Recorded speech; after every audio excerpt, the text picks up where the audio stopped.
Thank you everyone for joining us. I think this is a pretty exciting topic we have here.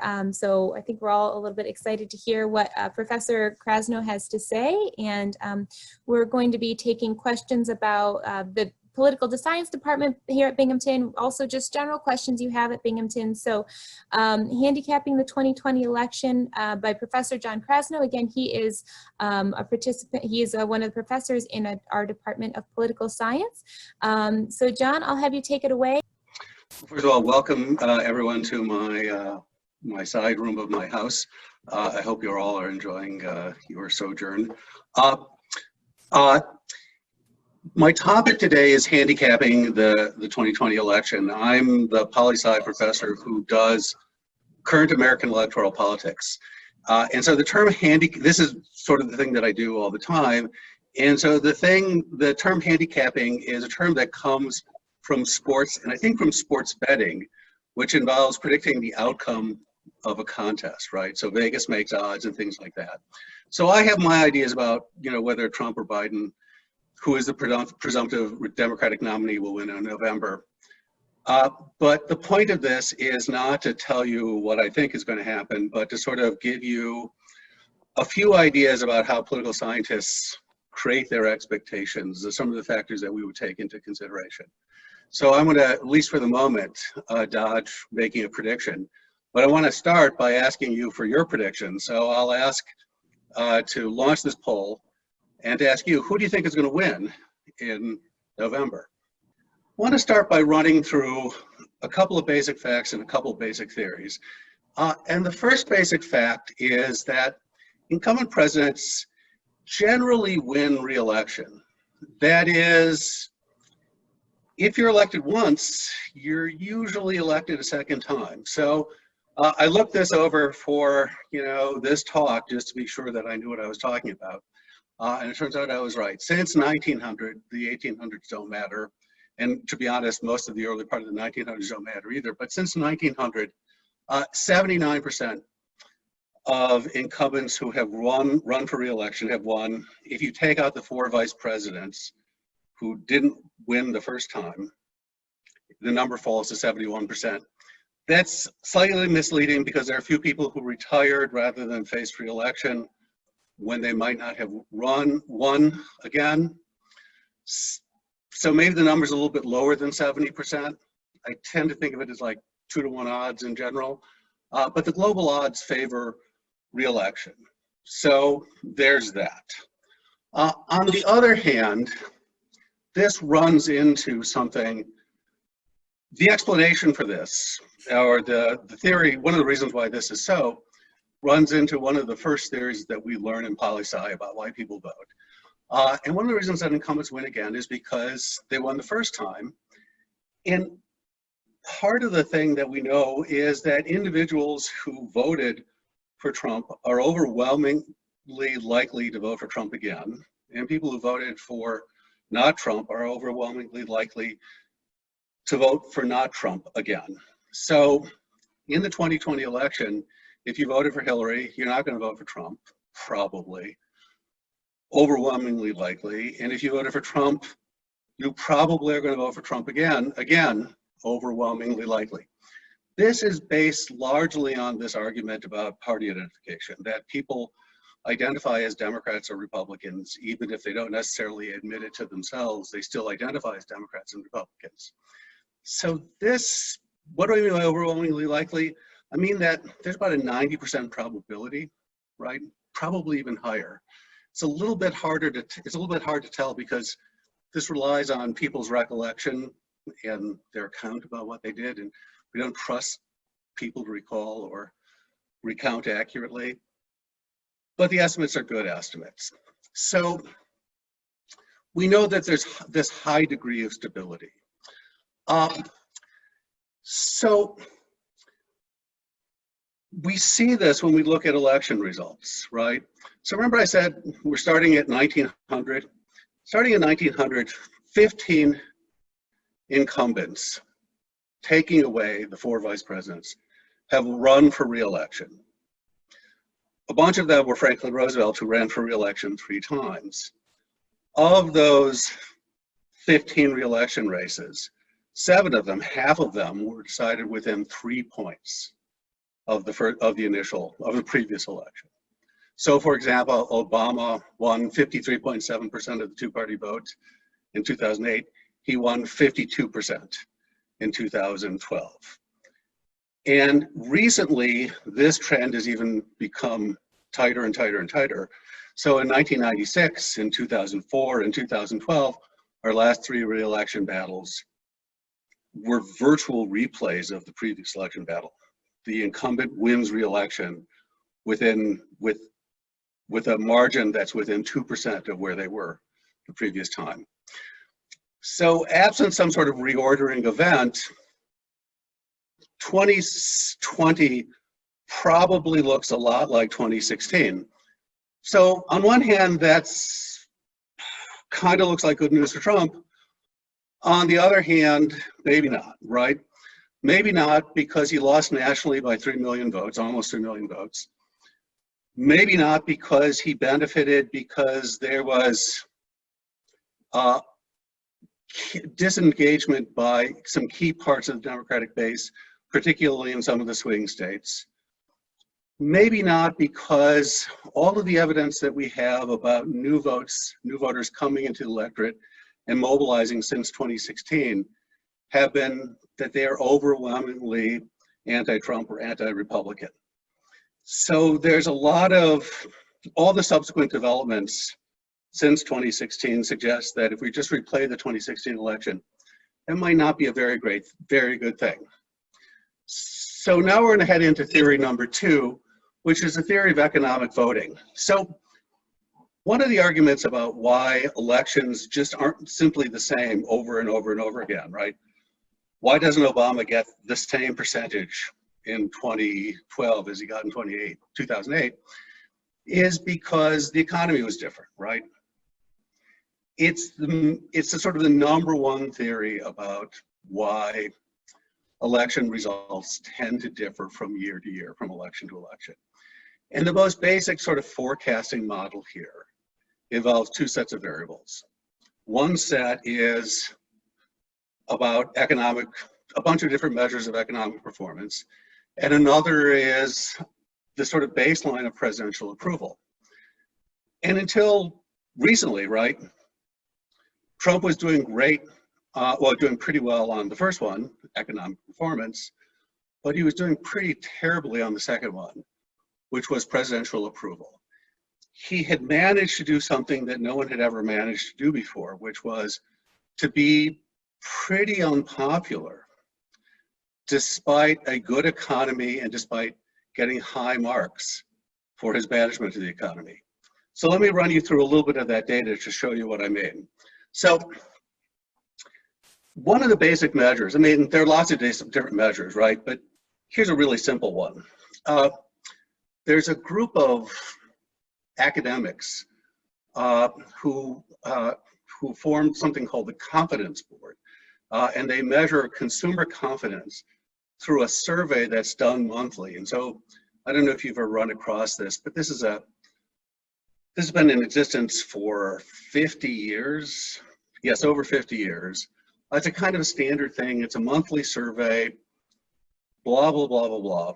So you can argue about this poll or that poll or something else, but this is a poll that's done every month for the last 50 years. And it's about as basic a measure of economic perceptions as you're going to run into. And the red arrow here shows when Trump takes office. And what you can see is, higher is better. And consumer confidence actually goes up. It goes up, sort of near the end of the Obama administration, but it continues to rise when Trump takes office. And consumer confidence is high during the whole period up until quite recently, obviously, that Trump is in office. And this is actually borne out by polls that said people like how the economy is doing, and they actually give him high marks for his management of the economy. But now here's the next thing, and this is from 538. This is their, 538, the Nate Silver thing. They do this poll averaging function, and what it shows here is that Trump is never, the green line is Trump's approval, in the basic measure, do you approve or disapprove of the job that Donald Trump is doing as president? Some version of that question asked by a bazillion different polling organizations. So the green line shows their sort of smooth average of that poll as asked by a lot of different pollsters. The orange line shows the disapproval number. So he has been, well, he was briefly for like a millisecond not underwater at the beginning. The orange line was lower than the green line, but the green line has never been above 50%. No president in the history of political polling, which goes back to the 1930s, has never been above 50% in our history. Presidents have dipped below 50% lots of times. Obama spent a good chunk of his time in office below 50%. But nobody has ever not gotten above 50%, particularly when they're getting, 55, 60, 65% approval ratings for their management of the economy. So to just sort of rub this in a little bit farther, or to just sort of provide a further contrast, if you look at this green line, if you think about the green line for a second, 538 did something else that's sort of cool. This is Trump's approval rating relative to Obama's approval rating through their time in office, right? He is less popular just measured by approval, but also measured by disapproval, also measured by net approval than Obama at every single day throughout Obama's term. And that's true pretty much if you look at almost all the previous presidents, with the exception of a few brief periods. So there are a couple things that are interesting here. One is that Trump's numbers don't really, you can see Obama's numbers move a little bit. He's at 70%, he's near 80%. Well, he's in the mid 60s in approval. He falls to the low 40s. He gets close to 50. He goes up, he goes down. Trump has always been around 40%. And it suggests something that political scientists have noted, which is that there's this real hardening of opinion around him. That is, people who love him, people who hate him. There's not a lot of people in between. There's not a lot of persuadable voters. So this is essentially where I want to end up, because I want to get to the point where I can get to some questions from the audience. So I have much more to say. If you come to Binghamton, you'll have many, many, many, many, many chances to hear me say much more. So under normal circumstances, Trump would be, because he's the incumbent, a mild favorite to win re-election, because he won election the first time. But his initial victory was somewhat flukish in the sense that he lost the popular vote by a lot, and he just narrowly won in a set of swing states.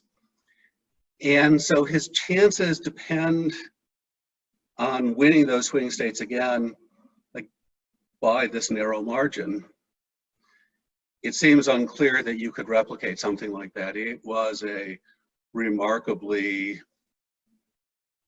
fortunate set of events for him.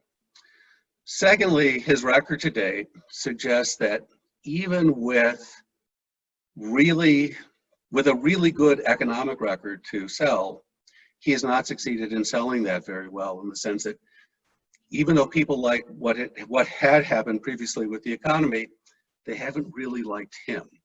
This gets to be very problematic.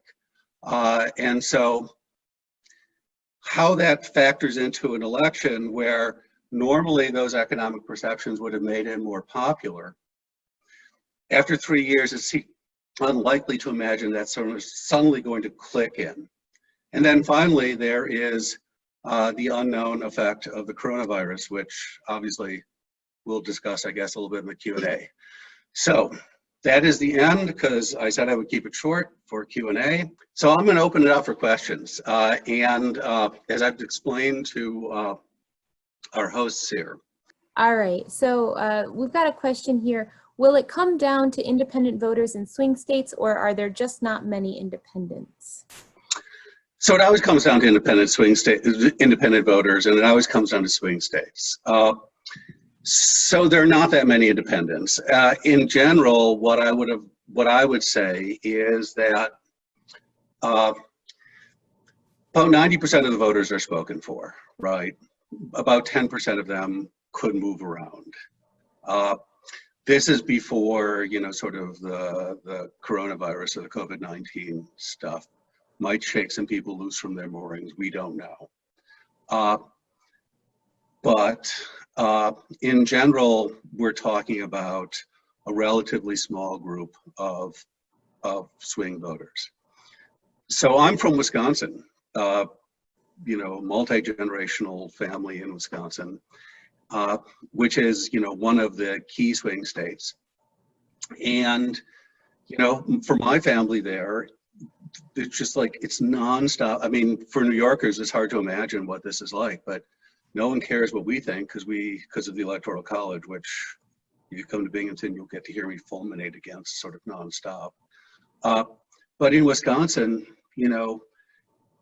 if you tell a pollster you're not sure who you're thinking, who you support, or if you're a registered independent or something like that, people will come to your door and bug you endlessly because that kind of stuff is so important.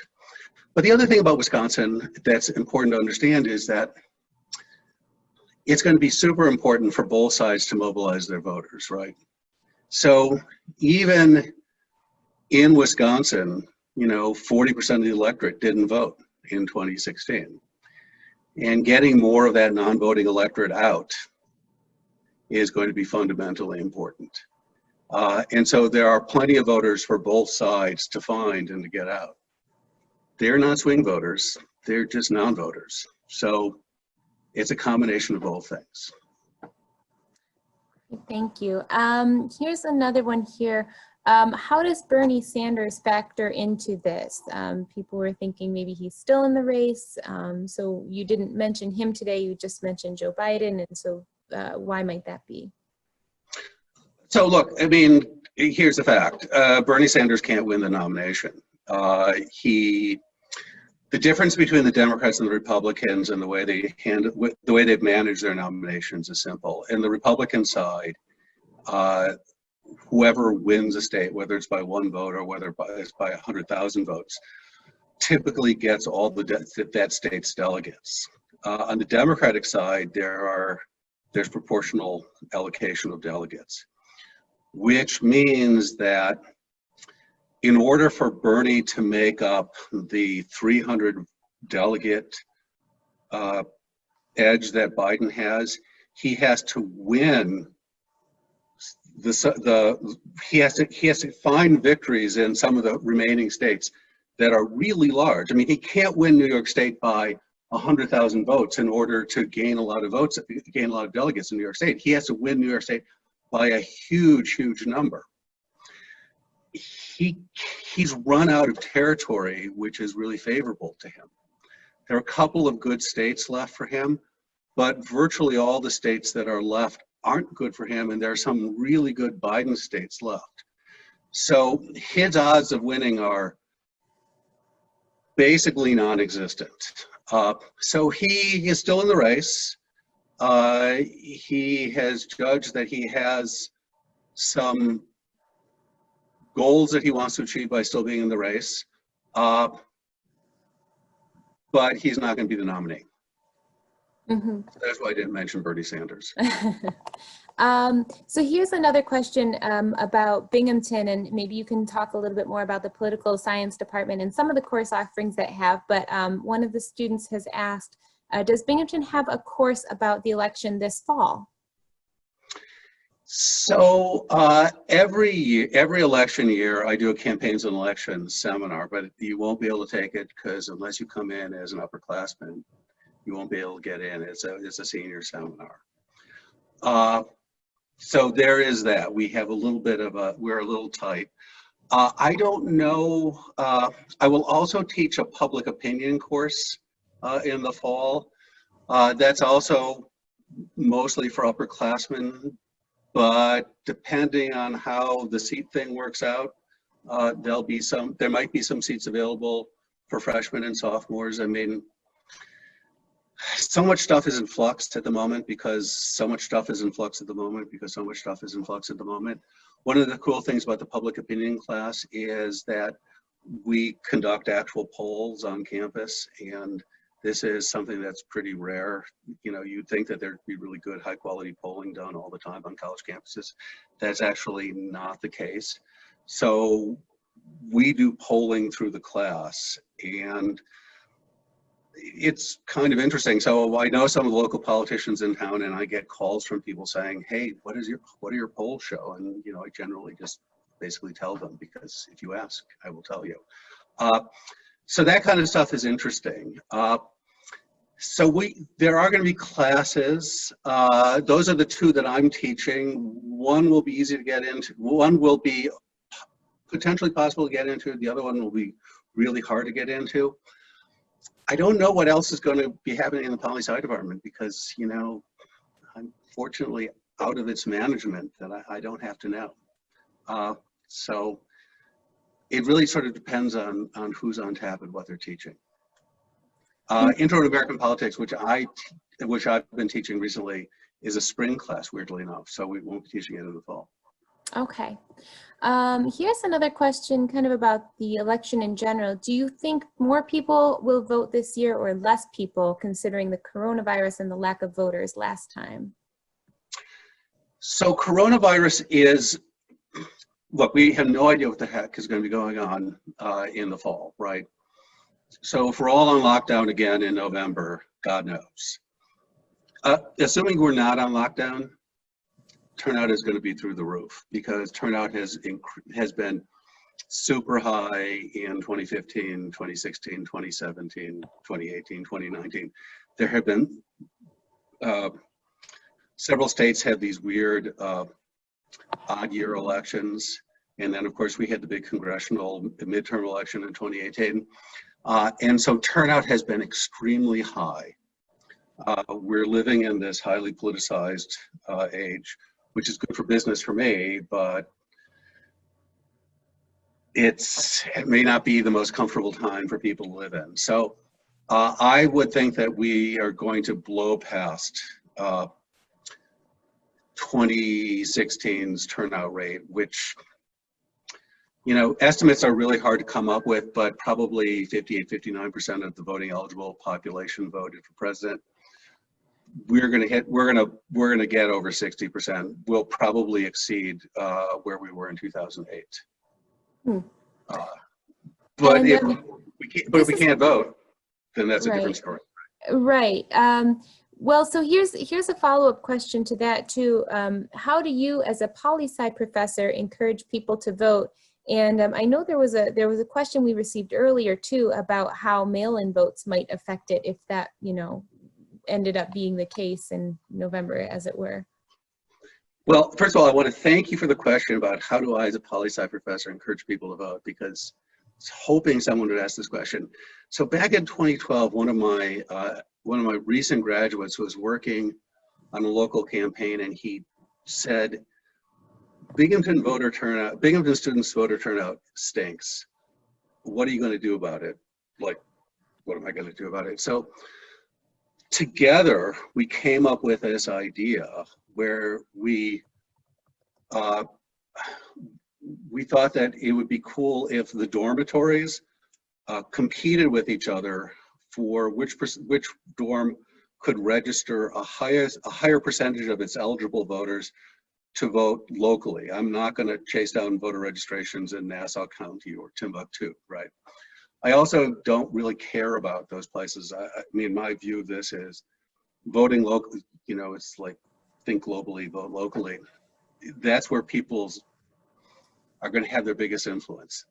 And so in 2012, voter turnout in Binghamton, where it fell everywhere else around the country, all the other college campuses around the country had this huge drop from 2008 to 2012. Ours went up 35%, and then we did the contest again in 2016, and our turnout went up again another 50%. So we've practically doubled turnout on campus.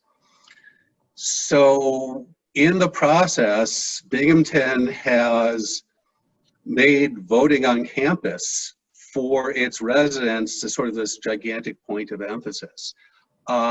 And so when you come to Binghamton, as I hope you all will, and you go, you know, you do the dorm orientation stuff, there'll be voter registration, you know, information in all of your orientation packets. It's one of the things that I've also participated in, again, the poli-sci department. And there'll be lots of opportunities to get involved in local politics. So one of the things that's happened once Binghamton students started voting is that all these local politicians started going, oh my God, we have to pay attention to the students. So it used to be that you could not get a politician to come to campus, you know, at gunpoint, because why would they go? But now the place is kind of lousy with them. That is, if you invite one of our locals to say, hey, we would like you to come to a meeting to talk about what the state of New York is doing about X or Y or Z, they make the effort to come because they know that there are thousands of voters who are living there and thousands of voters who are living around there. So our students tend to be, these days, about 75, 80% Democratic. It's not a certain thing that, you know, day after tomorrow or 3 years ago, that's always the case, but this is what it is today. So we're getting a ton of Democratic politicians on campus, not a ton of Republicans, but we have active Republican students, obviously, on campus as well. So it's a sort of a bipartisan thing. I have a student of mine ran and won a seat on city council as a Democrat. Another student of mine ran and won a seat on city council as a Republican. The Republican is still on city council. The Democrat had to retire at the ripe old age of 22 because he was just burnt out. What can I say? So that's the answer to the first question. I don't even remember the second question because I got so excited by the first question. What can I tell you? You know, let me see, where was it? Oh, do you think the mail-in votes, if we are not able to come in, you know, November, if that would influence the amount of voters that were able to participate, or how that could help swing the election as well? So it really depends on how this is set up, right? So there are a lot of details with mail balloting. It's important that a state do it right. States like California and Oregon have really high turnout rates. They also are incredibly irritating because it takes forever for them to count the vote. I'm prepared to live with the irritation of them counting the vote over a long period of time because the trade-off is they get a lot of votes in. And the thing about those states is that they do a couple of things that they do right. One of the things that they do right is that they allow ballots to be postmarked on the day of the election, right? Just like your tax returns. So if the election is November 3rd or whatever the election is, as long as you get the ballot in the mail by November 3rd, just like your tax return by, you know, April 15th, it's a valid thing. Otherwise, you know, it's possible if there's a mess up at the post office or this or that or something else, if the ballot doesn't hit somebody's desk by a particular date, or they claim that they haven't seen it, it might not get counted. That's a bad thing. A second thing that they do is they make the postage free. So once the ballot arrives, you can just, you know, fill it out, sign it, seal it. I mean, you don't sign the ballot, you sign the envelope by something. You fill out the ballot, stuff it in the envelope, seal the envelope, sign the envelope, and send it back. You don't have to have postage. That's extremely important, particularly because there's a lot of people who don't really use snail mail anymore, right? People don't necessarily have stamps, and this can be important. And then the third thing is that this signature matching business is the sort of the key identity check way in which these things are now administered. If a ballot is rejected for some sort of signature matching thing, we don't actually have a sort of a good nationalized standard for how this is done. And so if a state rejects a ballot for a signature matching issue, as long as the state informs the voter that their ballot has been rejected and they have an opportunity to cure their ballot, There's a fourth thing that I think would be useful, but it's a little different in a general election than in a primary election. In the primary election, California had all of these votes come in weeks before its primary for candidates who ended up not being on the ballot. And so some states allowed voters to essentially rescind their earlier vote and cast a subsequent vote. That's the thing that's sort of lost with early voting and these mail-in voting things. But yeah, I mean, California and Oregon, they have really high turnout rates. So if it's done right, it will work really well and we'll have very high turnout rates. If it's done poorly, we will not have higher turnout rates. Mm-hmm. And then I think we've got a time for a couple more questions here. There are quite a few questions here about whether the COVID-19 situation could lead to states switching from Democratic to Republican or vice versa, perhaps based on the effects that it has on those certain states or not. So what are your thoughts on that? And then a follow-up as well is, and you kind of touched on that, but the younger voter impact given the current situation and how that might be reflected in the elections. So there are two ways to think about something like COVID, and I'm not going to take it at the state level, but I'll take it on the national level and think about it in the context of a president. Bad news is bad news is bad news. When the economy goes in the tank or when people die, and whoever's in charge during that time, that gets blamed on that person, right? So it doesn't matter necessarily that it was Trump's fault or wasn't Trump's fault or it was Obama's fault or it wasn't Obama's fault, blah, blah, blah, blah, blah. It still gets to be something that, you know, attaches to them as president. So, for example, you know, one of the things, Obama did not get blamed for the recession that he inherited when he was elected in 2008, but he did get blamed for the recovery not being fast enough in 2012, even though it was faster in the US than it was in virtually any other country in the world. What do you do, right? So there is a problem here. And so no president wants bad news, period. And there are all these news reports that show that Trump is extremely unhappy about the economic news. You know, the stock market has given back all of its gains or this or that or something else. Unemployment rates, you know, are in double digits and, you know, could be approaching 20% or 30% in a lot of places. These are all really bad things for a president. And it doesn't really matter who you blame or how you blame it. He is going to be there having been in charge of this. And however this works out, right, whether it's his fault or not his fault, we have a lot of history with things like this. This doesn't work out well. On the other hand, there's this category of events called rally around the flag events, where the president gets a short-term bump in cases of national emergency. And in these cases of national emergency, there's this tendency for the public to rally around the person who symbolizes the country, the flag, in this case, the president. So after 9/11, which was a sort of a clear case of governmental failure, paradoxically, what happens? You know, President Bush's approval ratings go from the 40s to the high 80s. That's a big move. So we've seen some of this.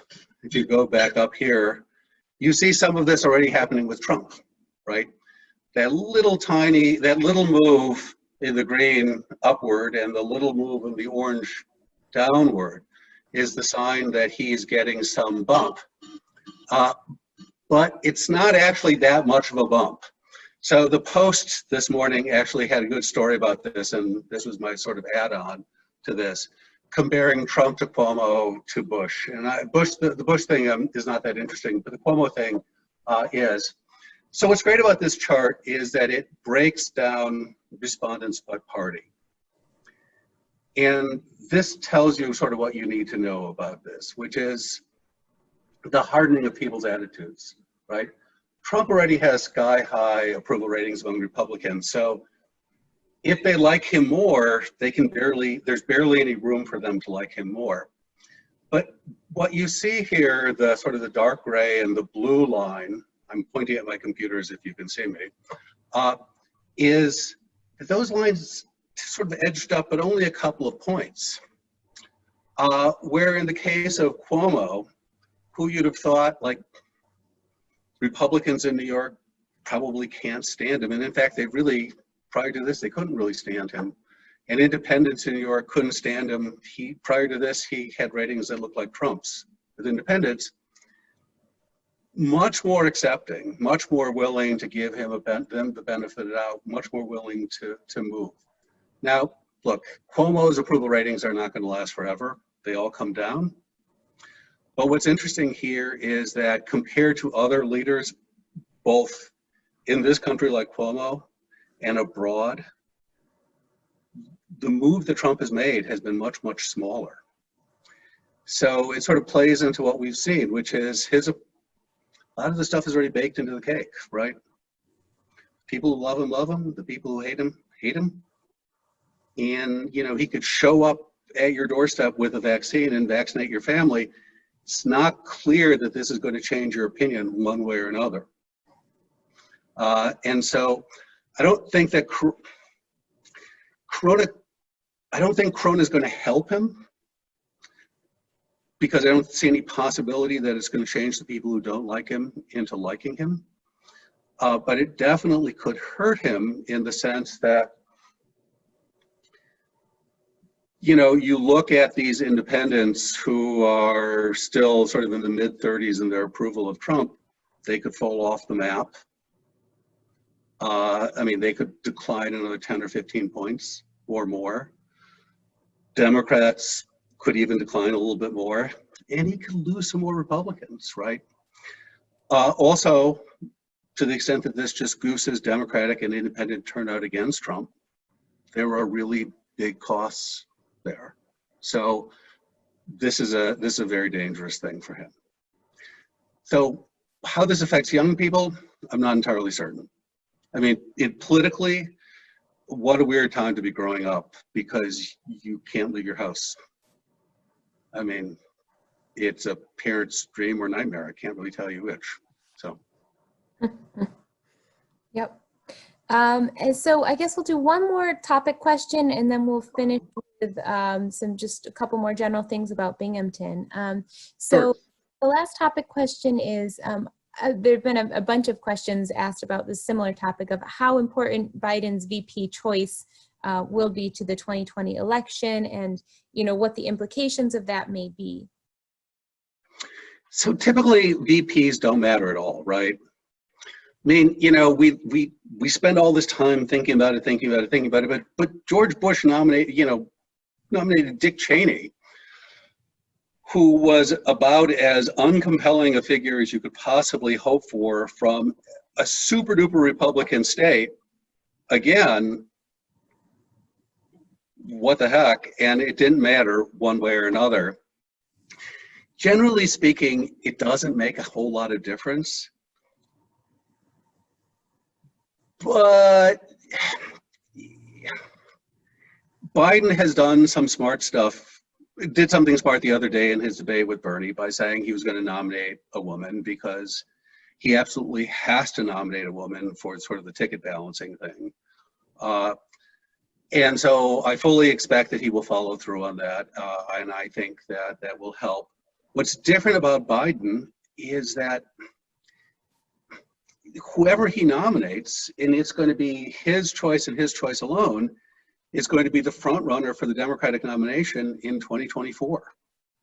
Because unless Biden discovers some miracle cure for being super old while he's president, it seems hard to imagine that he is going to be a presidential candidate in 2024. I mean, he is already, all three of the candidates we've discussed, Trump, Sanders, and Biden, are all really old by historical standards. I mean, I got to tell you, I'm nervous about all three of them. I mean, we should have younger candidates, but we don't. It's extremely odd. So the significance of Biden's choice is that whoever he elevates will automatically become sort of the heir apparent, assuming that he wins. And even if he doesn't win, it becomes the presumptive front runner for the nomination, unless that person really sort of embarrasses herself pretty dramatically on the campaign trail, and it seems unlikely that they would do that. So, you know, if I'm Biden, I'm thinking about the candidates who I think would help me most. Sort of, you know, people like Klobuchar might play well in the Midwest, but you imagine that Biden would play well in the Midwest. I mean, I'm from Wisconsin, and I think that Biden has a good sort of Midwestern shtick for himself.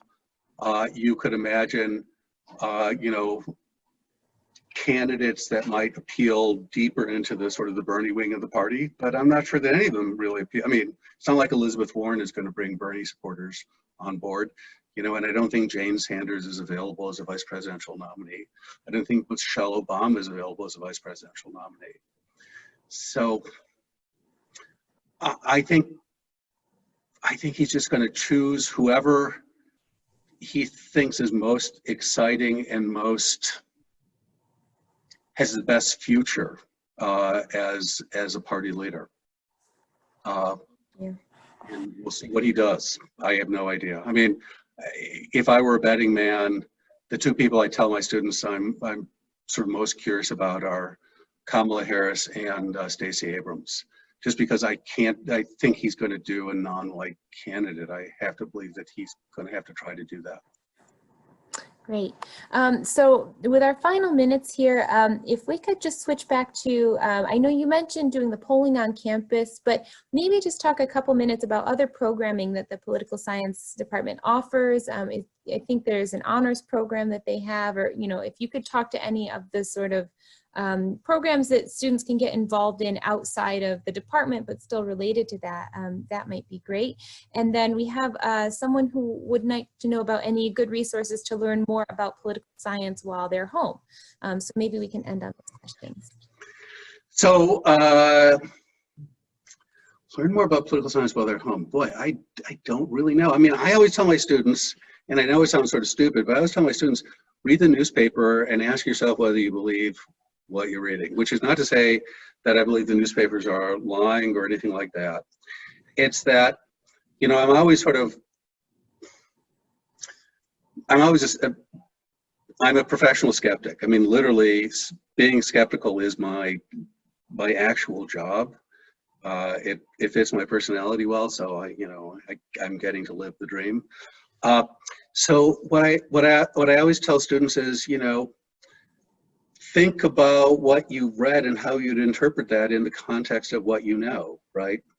So, you know, something simple like the Trump surge in popularity, this, you know, so-called surge in popularity.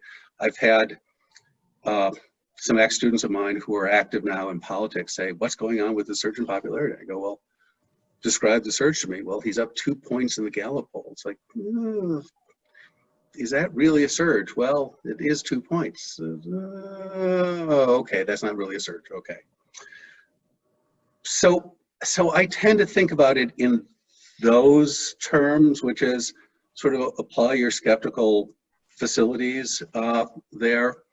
The article that I got this from, this particular chart was a terrific article by Phil Bump, which is why I you know, put the full link up, because it actually explains, without pretending to do so, or without actually, I think, even knowing what it was doing, how to analyze what a rally around the flag effect is pretty well.